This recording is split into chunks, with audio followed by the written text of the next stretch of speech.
syukru lillahi ta'ala ala taufiqih wa amtinanih, wa asyhadu an la ilaha illallah wahdahu la syarika lah,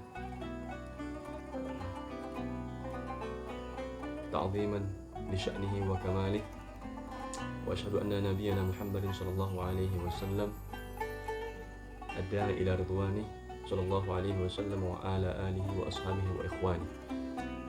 Assalamualaikum sobat musuh sekalian. Alhamdulillah, pada kesempatan kali ini kita bisa melanjutkan diskusi kita tentang sejarah para nabi dan rasul. Pada kesempatan kali ini kita akan sama-sama membahas tentang kisah sejarah Nabi Nuh alaihissalam, bagaimana proses usia beliau, perjalanan dakwah beliau, kemudian juga setelah topan yang mengguncang kaumnya diakibatkan oleh kaumnya yang mendustakan ajaran beliau, ya kan? Kemudian hingga anak cucu dan keturunannya yang meneruskan generasi berikutnya, dan di manakah Nabi Nuh alaihissalam diutus. Insyaallah kita akan menjelaskan pada kesempatan kali ini.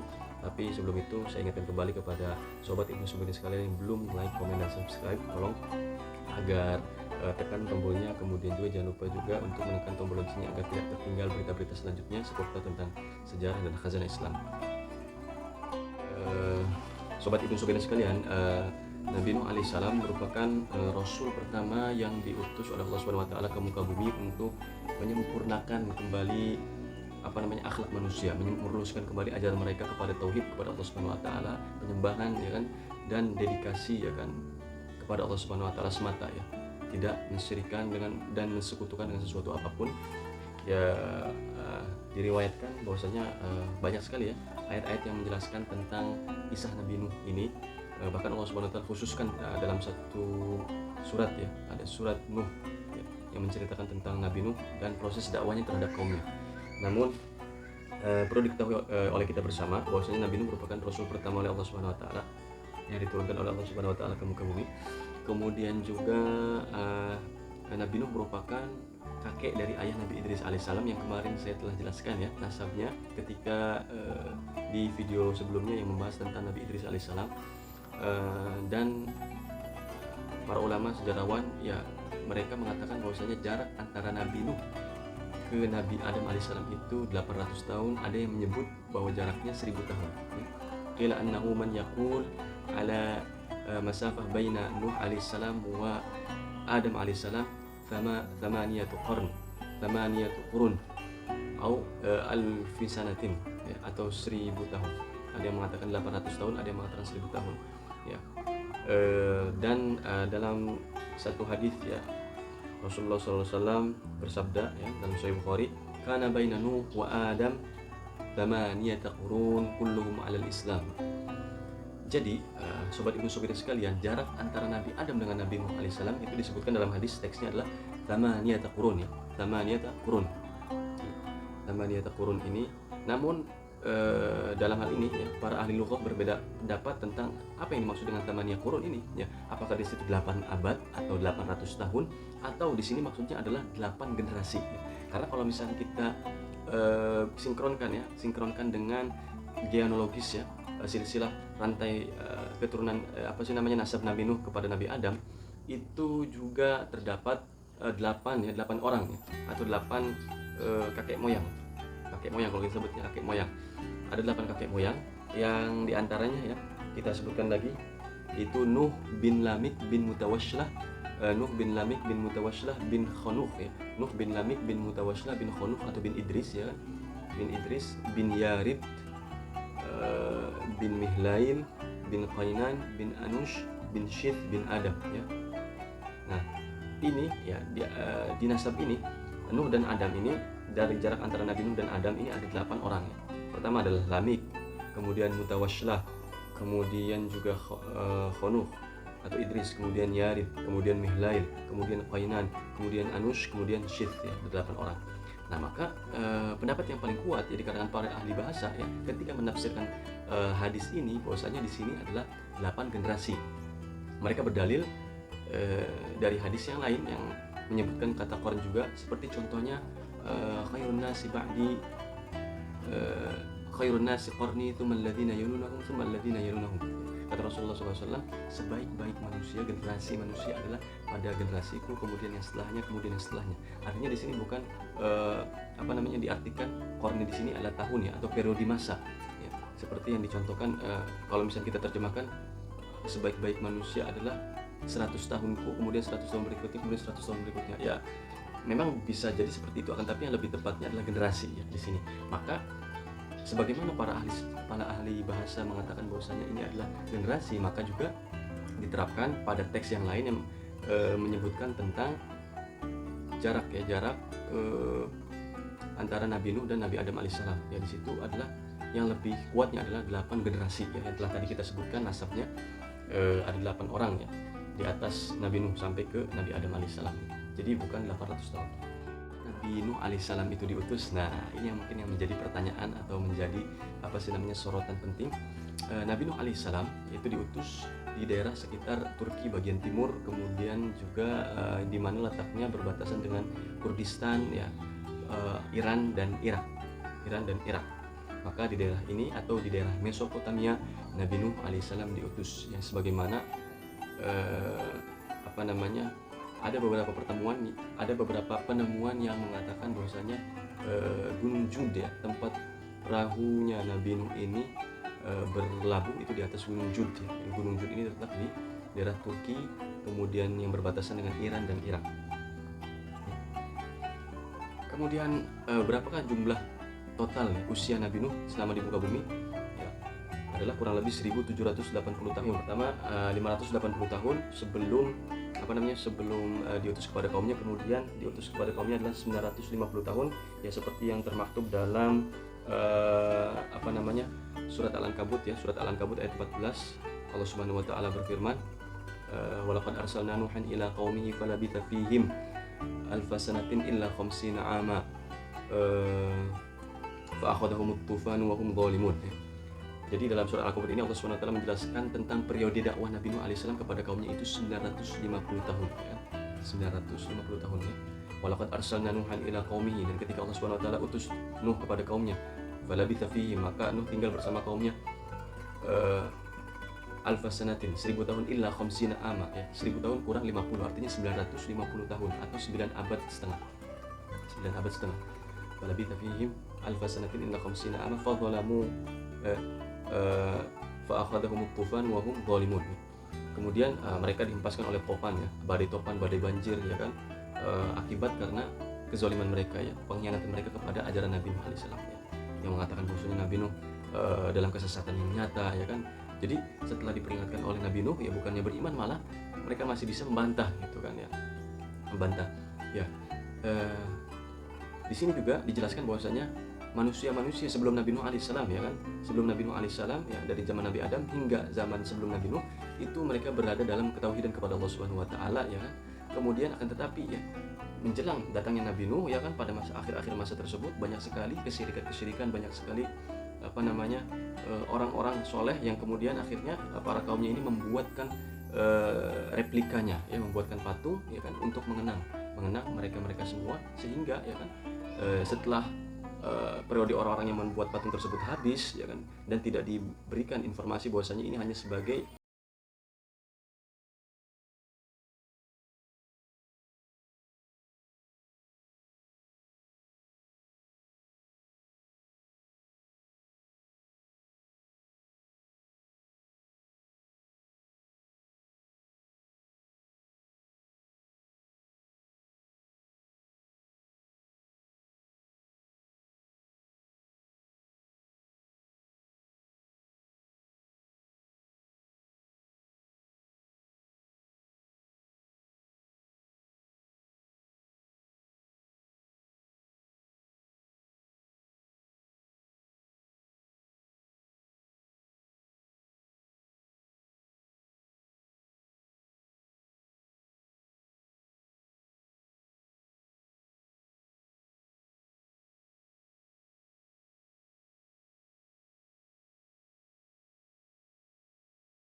meskipun ada kaumnya yang belum ya menyembah kepada Allah SWT, belum mengesahkan Allah SWT, kan tapi tetap ya kan beliau apa memberikan kesempatan ya, dan sabar untuk berdakwah kepada kaum. Allah SWT ya kan tegaskan dalam Al-Quran bahwasanya kaum ini betul-betul tidak akan mengikuti Nabi Nuh kecuali hanya beberapa saja yang beriman ya, yang sebelum Nabi Nuh alaihissalam.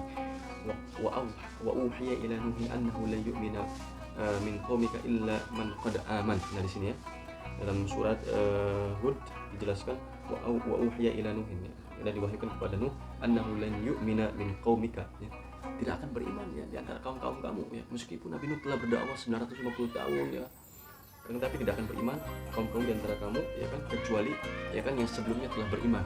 Nah ini jadi yang sebelum Nabi Nuh alaihissalam.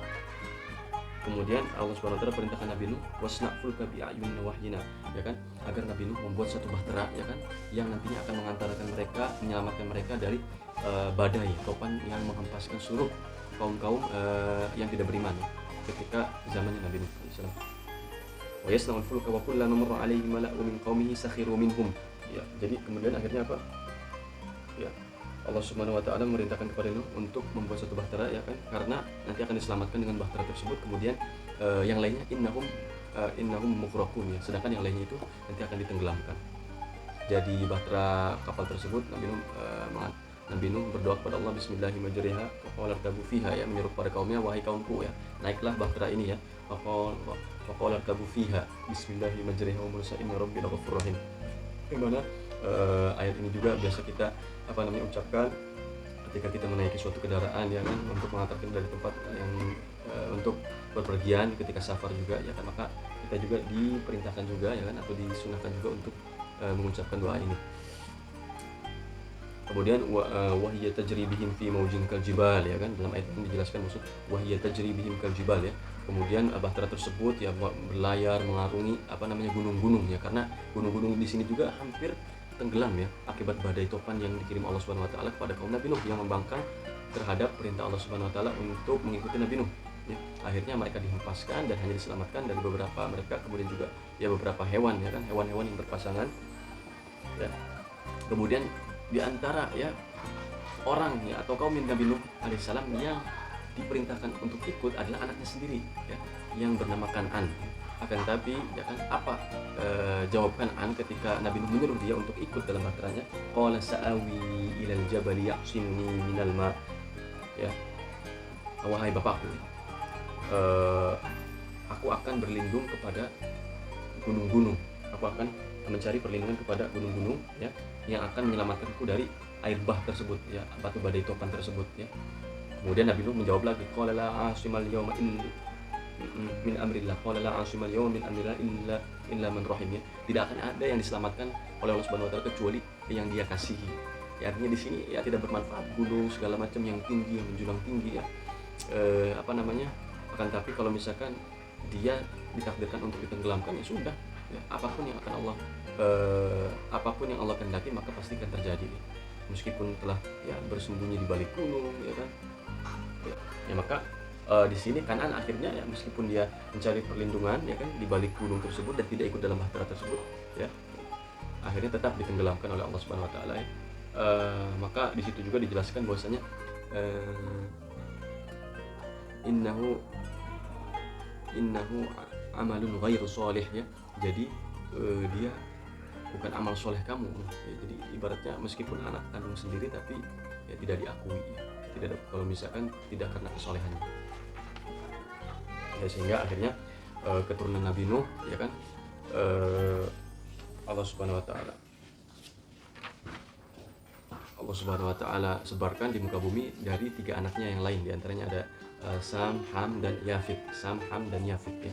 Sam, Ham, dan Yafid ini dikatakan bahwasanya mereka lahir ya setelah peristiwa badai topan tersebut ya. Tapi Kan'an ini adalah anak pertama yang lahir sebelum badai topan tersebut ya. Yang seperti itu. Setelah peristiwa badai tersebut, setelah badai topan tersebut, hingga akhirnya ya kan Allah Subhanahu wa taala berfirman, wa qala ya ardu bla'i ma'aki wa ya samaa'u aqli'i wa ghidha al-ma'u wastawat 'alal judi. Wastawat 'alal judi ini para ulama ya berbeda pendapat di manakah gunung Judi tersebut ya. Namun akhirnya setelah beberapa periode terakhir ini ya kan, diadakan penelitian ya dan penggalian oleh tim arkeologi dari salah satu kampus di Istanbul, Atatürk. Ya, mereka menegaskan bahwasanya Gunung Judi ini ya terletak di Jaziratu Ibnu Umar. Jaziratu Ibnu Umar ini ya berbatasan antara Turki Timur, ya perbatasan antara Turki Timur dengan Irak, ya, Irak atau daerah Kurdistan, kemudian juga daerah Iran ya. Maka disitulah letak Gunung Judi. Maka penelitian tersebut sehingga menyatakan bahwasanya ada kandungan besi ya kan, elemen besi dalam ya gunung tersebut yang konon bahwasanya inilah ya tempat berlabuhnya perahu Nabi Nuh ya. Maka kalau kita lihat juga ya kan dalam situs-situs ya Google ya kan, Gunung Judi ini memang bentuknya seperti apa sih namanya, atasnya ya puncaknya itu menyerupai bentuk kapal ya, dan memang dalam apa namanya, dalam gunung tersebut juga ya ada elemen-elemen besi yang digunakan untuk merakit perahunya Nabi Nuh alaihissalam. Ya mungkin itu saja untuk sharing kita pada diskusi tentang sejarah Nabi Nuh alaihissalam. Bila ada yang ingin bertanya silahkan ditanya di kolom komentar. Kemudian juga barangkali ada yang kurang jelas atau ingin mengikuti atau yang baru menemukan channel ini, bisa lihat video-video saya sebelumnya. Insyaallah kita akan membahas Rasul dan Nabi ya selanjutnya. Terima kasih. Wabillahi taufiq wal hidayah. Wassalamualaikum warahmatullahi taala wabarakatuh.